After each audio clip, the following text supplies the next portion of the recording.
I was driving to town early Tuesday morning like I do every Tuesday, and was listening to the radio, and I always like it for some reason to listen to disc jockeys telling stories about things that are going on, and some of them can be very entertaining depending on certain parts of the country, the disc jockeys that you have to listen to. And this story captured my attention Tuesday. Said on Thanksgiving Day this year, I don't know where, this lady evidently was a runner, and she entered in a triathlon, which, you know, in a triathlon, that is a very enduring type of a race where they run and bicycle and swim and do a lot of miles, and I don't know how long she had done it. I know some people have been in those things.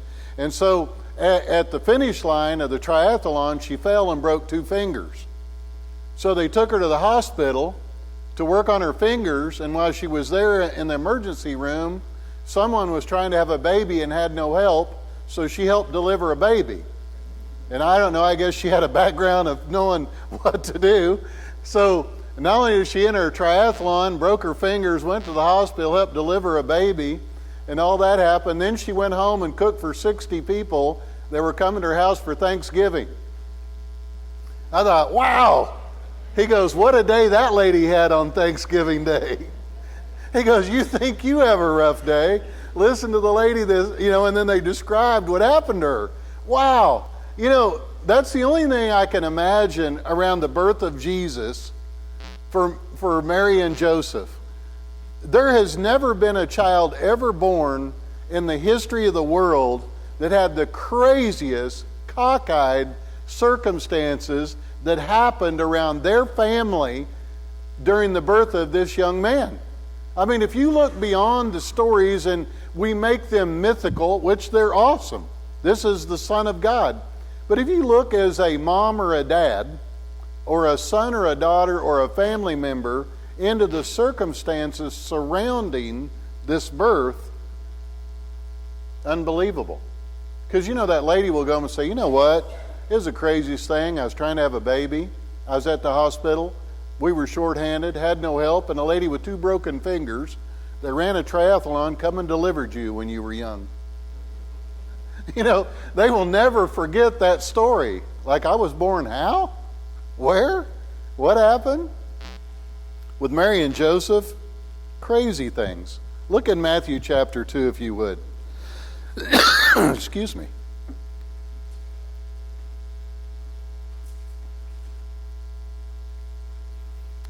After Jesus was born in Bethlehem in Judea, during the time of King Herod, Magi from the east came to Jerusalem and asked, where is the one who's been born King of the Jews? We saw his star in the east, and we have come to worship him. It's very interesting. When King Herod heard this, he was disturbed, and all Jerusalem with him. When he had called together all the people's chief priests, teachers of the law, he asked them where the Christ was to be born. In Bethlehem in Judea, they replied, for this was what the prophet had written. But you, Bethlehem, in the land of Judea, are by no means least among the rulers of Judah, for out of you will come a ruler who will be the shepherd of my people Israel. Then Herod called the Magi secretly and found out from the exact time the star had appeared, and he sent them to Bethlehem and said, go, make a careful search for the child. As soon as you find him, report to me, so I too may go and worship him. Excuse me.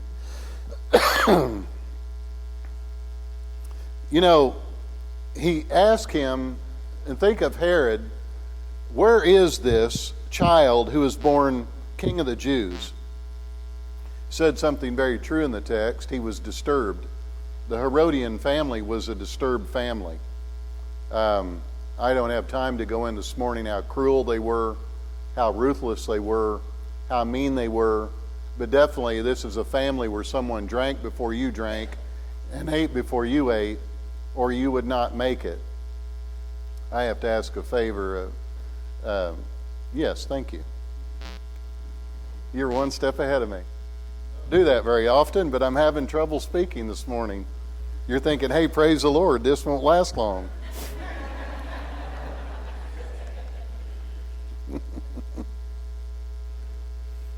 But they were they were a disturbing people. They killed family members that they thought would overtake their throne.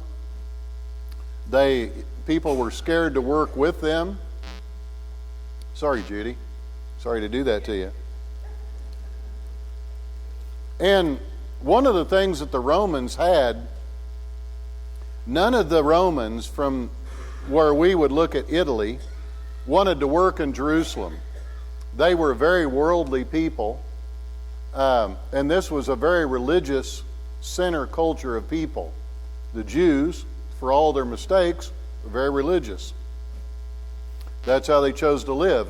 A really worldly person doesn't like being around people that want to pray all the time. A very worldly person doesn't like wanting to be around people that want to read Scripture all the time. They just don't enjoy that environment. They want to be in a worldly environment. And so the Romans hated working in Jerusalem. So historically, one of the things that they did to make fun of whoever ruled in Jerusalem, they called him the King of the Jews. Interesting, isn't it? And so when the Magi came to this very worldly man who had the nickname King of the Jews, what do you think his response was? There's only going to be one King of the Jews here, and it's me.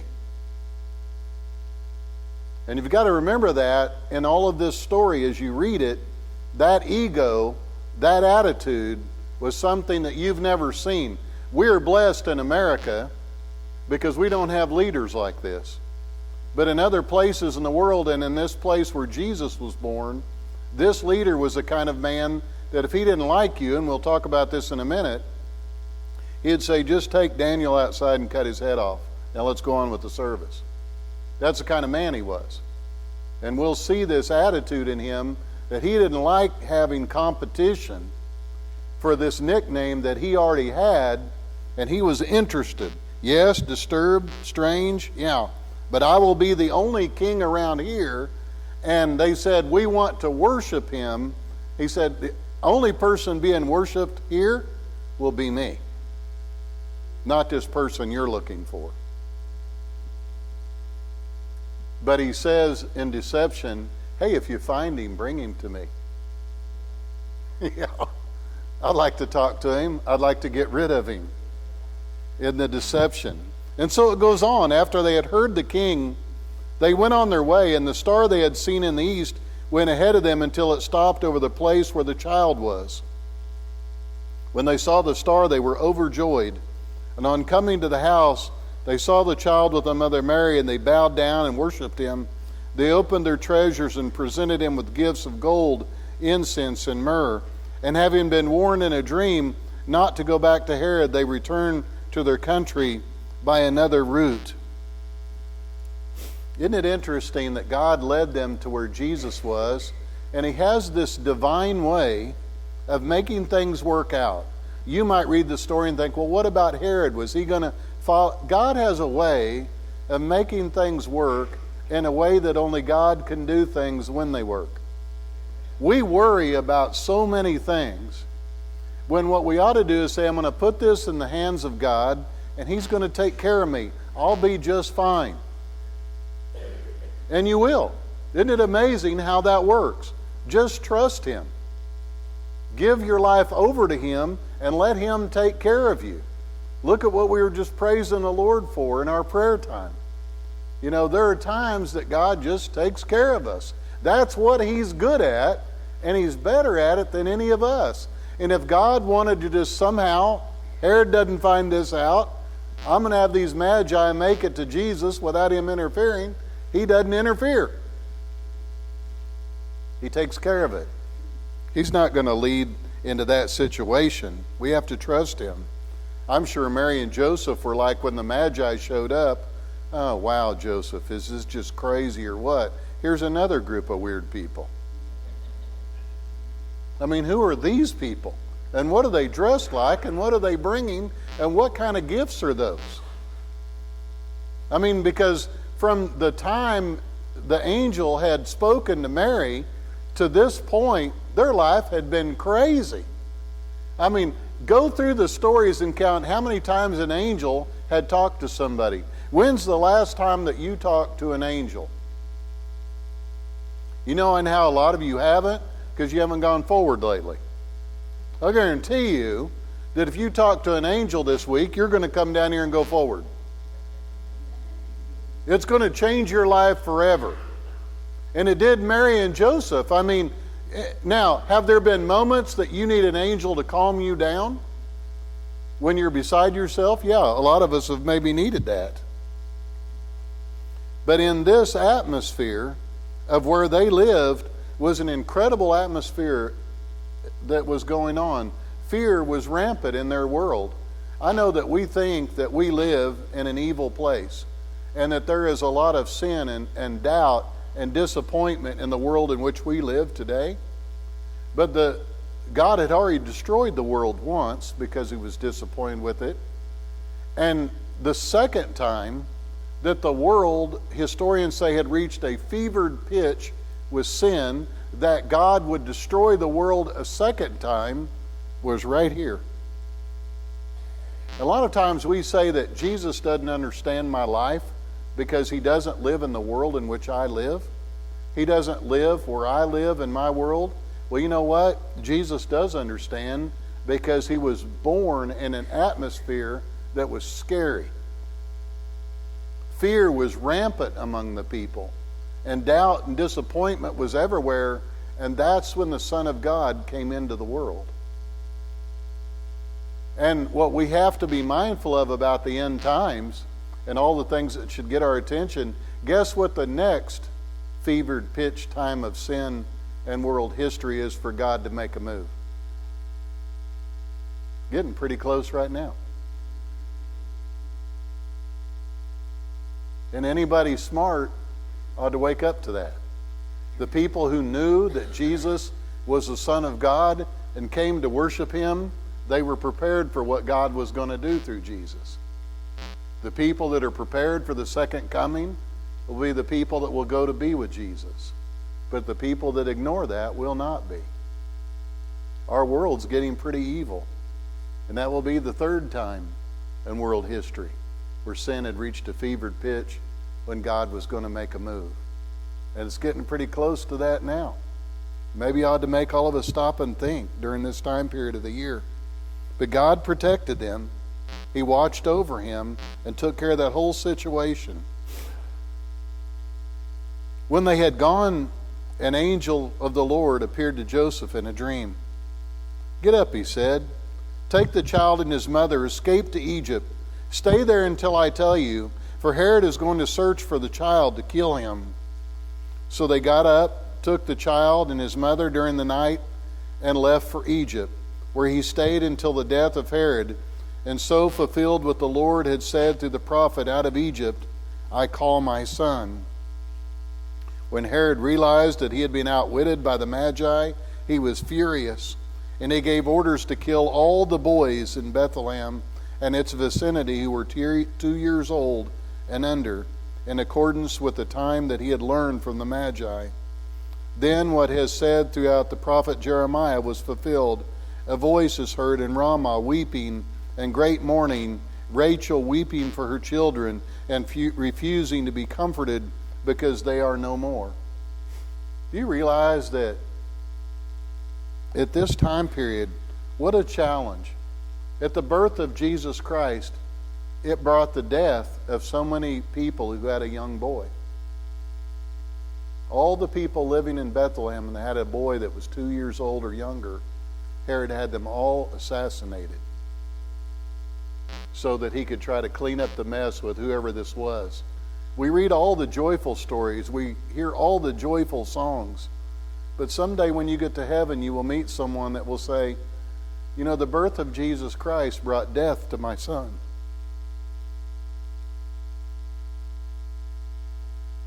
But the death of Jesus Christ brought eternal birth for all of us. There's a message in all of that if we listen, if we pay attention to the Scripture. But Jesus Christ's birth came at incredible suffering for people. I'm sure that might have grieved Mary and Joseph to hear the news that they escaped and their son got to live, but the others did not. Herod was a terrible, cruel man. he they say historically, he was so disturbed and tormented, he killed his own son. And then he ordered all the mucky-mucks, all the rulers of the Jews, and all the higher-ups of their society, and he had his daughter place them in the hippodrome as he got sick during this time when he was dying. And he said, at the moment of my death, I want you to kill all of these people. Well, when he died, they celebrated. His daughter recanted of killing all these famous, popular people in the hippodrome, and she set him free, figuring he's dead now, I'm not going to carry this out. And they made a holiday out of it among their people throughout history, just because of the celebration of being set free from him being such a murderous person. That's the kind of man that he was. That's the kind of family that was leading the world at the time that Jesus was born. Very cruel, very ruthless. And you know, we say, you know, I was thinking to myself as I was writing throughout this month, working on this sermon about the earthquakes and the wars and the weather changes and the disease and the terrorism and our finances and our family issues and depression and crime and the hatred of authority, and look at all the things that are happening around us every day. We live in a time like that. We say, Jesus, you don't understand what we're going through. We live in a time of fear and hatred and anxiety, and the atmosphere is so terrible. Jesus could say, I know, I understand. We say, no, Jesus, you don't understand when I was born. You don't understand the fear that existed in the society where Jesus had to hide most of his infant years because a family wanted to kill him before he ever got started. And other people had to pay the price along with his family. And I'm sure that many people in Jesus' family were like, who is this guy that was born into our family? I used to think as a young person growing up and reading Superman comic books that the writer of the script of Superman had to be a Christian. Because have you ever looked at the similarities? That he came from another place and he was superhuman. He was sent there by his father. And that he had all these incredible powers to do the right thing and stand against evil. And you would say to yourself, reading the books or going home thinking, wow, this person that wrote this took from the script of the birth of Jesus. Almost, there's so many similarities there when you compare it. But listen, if we think that we live in this world that is so corrupt, go back and read about your Savior.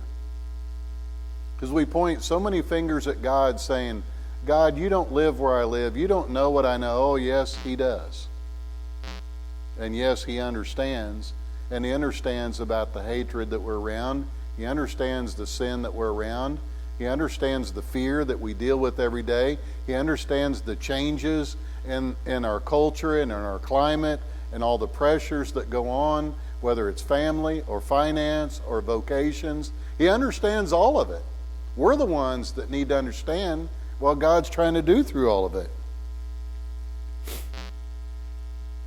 After Herod died and people praised the Lord that he was gone, there was this incredibly evil man. An angel of the Lord appeared in a dream to Joseph and said, "Get up, take the child and his mother, and go back to the land of Israel. For those who are trying to take the child's life are dead." So he got up, took his child and the mother, and went to the land of Israel. But it's still, listen, still in that atmosphere of fear. But when he heard that Archelaus was reigning in Judea in the place of his father Herod, he was afraid to go there.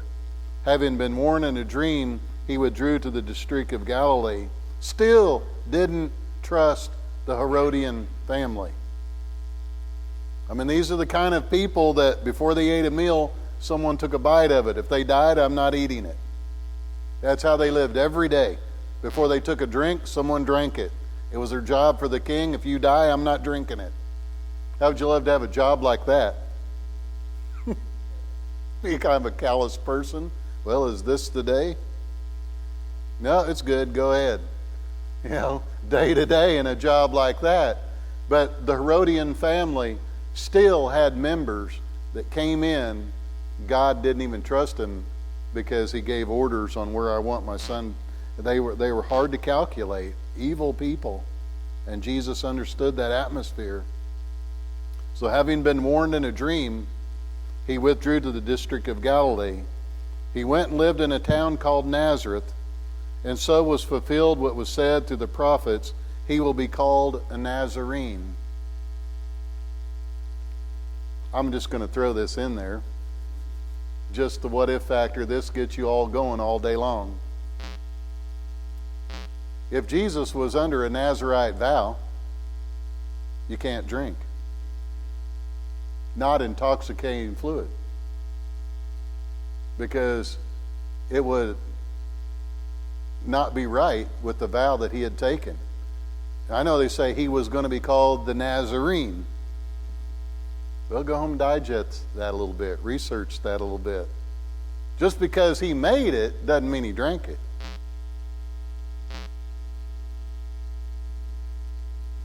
I know. Think about it. It's just something to chew on. I'm not saying it's 100% accurate, but hey, we all need to argue about things once in a while to learn something. And people are all the time throwing stuff at me, and I've looked at all these scriptures, and I'm going to tell you what, if Jesus made a commitment to something, he's going to stick to it. And so many people attack him all the time, but he will become a Nazarene. Wow. I don't know how hard-headed Joseph was. He must have been like me. Mike, just because one more time I'm going to have an angel convince you of what I want you to do. Since you don't listen to the Holy Spirit, you don't listen to Cindy, I'm going to send an angel with a sledgehammer to tell you exactly what I want you to do. Joseph must have been like me in that regard. There's so many things that, and if an angel can't change you, I don't know what will. I've said about people, if the Bible can't change you, if going to church can't change you, if having Christian friends can't change you, if God himself talked to you in person can't change you, I don't know what we're going to do with you. I'm going to tell you what, if you're out doing chores tomorrow morning in the dark and something starts buzzing around like a drone and speaks to you in a glorious light and says, let me tell you something, your day is fixing to change forever. Right now, starting today, you're never going to be the same. I'm an angel, I'm a representative for God sent here to straighten you out with a spiritual sledgehammer. Whoa. I guess this will be the day. And when that happens, you're going to come forward and you're going to say, you guys will never believe what happened to me the other day. And we won't. But we can see the commitment in the person that does the changing and realize that there's a difference in their life. There have been moments that God's tried to get a hold of every one of us. In these accidents that the kids have been through, if that doesn't get your attention, what will? Some of you have been in accidents with livestock where the whole herd has ran over you with the gate on top of your head. If that doesn't change you, what will? Some of you have been in predicaments, but there's no way you should have ever got out of that predicament alive, but you did. And God is saying the whole time, wake up, learn from this. And do we? Does he have to come again? And does he have to come again? How many times is he going to show up with an angel to try to change our lives before we finally pay attention that he wants to change us forever? We live in a nation and a cloud of fear around us all the time about what's happening. But there's no reason to fear, because God's going to take care of us. I believe that. I'm a very trusting person. I know this is the most difficult thing that any Christian would ever do, is to try to share their faith with someone else, to think that I can get you to have the faith that I have. All I can do is explain to you that I have this faith. I personally, for me, I have a childlike faith. I can do things that other people can't do. Not because I'm superhuman. I can jump off the cliff and see, I'm not a pessimist. I believe that I'm going to live through it and that there's no rock down there 5 feet under the water. Now, I might go down there and swim around for a while and check and make sure before I jump off the cliff. And then I have assurance to make sure I'm not going to kill myself. But I have a faith to be able to trust God and to do things, knowing that He'll be there for me. Some people, they just can't do that. And I understand that. I don't know why, ever since I have been a minister, why someone can be a person of faith and someone can't. I can't speak on their behalf. For me, I'm a person of faith. One day I went forward at a church, walked forward and said, my life has to change. What are you going to do? I don't know. I don't have any plans. I just know that today it has to change. And from here, I guess we'll figure things out. But I know that for what I have been and what I have been doing, that's got to be in the past. And everything in the future has got to be something different. And I'm just going to trust God that He's going to take me in the right direction. I know some people struggle with that. But I need this assurance of what He's going to do and where I'm going to go and how I'm going to take care of my life. I can't give that to someone. I don't know how to do that for someone. All I know is to trust Him. And when you look at the circumstances surrounding Jesus' life, His parents probably had to look at each other in the evening when things settled down and said, well, I don't know, Mary. I just know that we don't have a normal son. Because this has been a crazy day. I've never talked to angels in my life. I've never met them weird magi people from in the east. I mean, our son was born in a dirty old stable, and dusty hay and straw and animals and manure, and it's not really the place where I wanted our son to be born. But all these circumstances and all these shepherds and people seeing things and hearing things and shining stars, and wow, I don't think our son is a normal boy. And as he grew, they saw that Jesus was something special. And they saw that all the things that God had talked about came true in his life. And I'm sure it was difficult for them to understand that. Wow. But man, what a man that Jesus became. And the circumstances surrounding his beginnings were really tough. And I want you to understand this morning, you may fear a lot of things that go on in our world about our future and uncertainty, our finances, our health, our place where we live, world peace, people hating our law enforcement, all these negative things. But you know what? There's a God that understands. And He's going to take care of things in His way and in His time if we trust Him. My job is to trust Him and to be obedient to Him and to know that He will do that. And this morning, I just ask you to do the same and to realize that Jesus Christ understands what you're going through. And you may have a friend or a family member, or it may be you, that are struggling with Jesus doesn't understand me. He doesn't understand what we're going through, and yes, He does. And you can trust Him with your life. I don't know where you are in the Lord. I'm going to have the praise team come, and we're going to sing a hymn of invitation. And if you feel like that you've been struggling with these issues, maybe you haven't been trusting God the way that you should.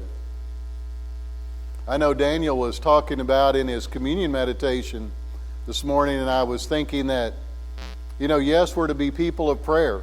And yes, we believe in a God that can answer our prayers. But you know that there is a catch with that. You don't have because you don't ask. Or if you ask with the wrong motives. Or if you ask, how do you live while you're waiting God to answer your prayers? You can't be a person that prays to God to answer my prayers and then goes out and live to be the worst sinner that you can be, and they get mad at God because God doesn't answer my prayers. Well, He's not going to answer the prayers of a person like that. Those prayers never got out of this ceiling. God doesn't have to listen to your prayers. He doesn't have to answer your prayers. He's God. What He says is, when you pray to me, be obedient while you're waiting. If you want me to answer your prayers, then live like a person that ought to get their prayers answered. We can't have it both ways and say, I want to be the wildest person I want to be, but I also expect God to answer all my prayers. No, that doesn't work that way. We trust God. We believe Him with all of our lives. We try to do the best we can, even though we're not perfect, to live for Him, and then we'll see results. This morning, I don't know where you stand with the Lord. If you struggle in your walk with the Lord, if you need to give your life to the Lord, if you have a decision to be made, feel free to come forward as we stand and sing.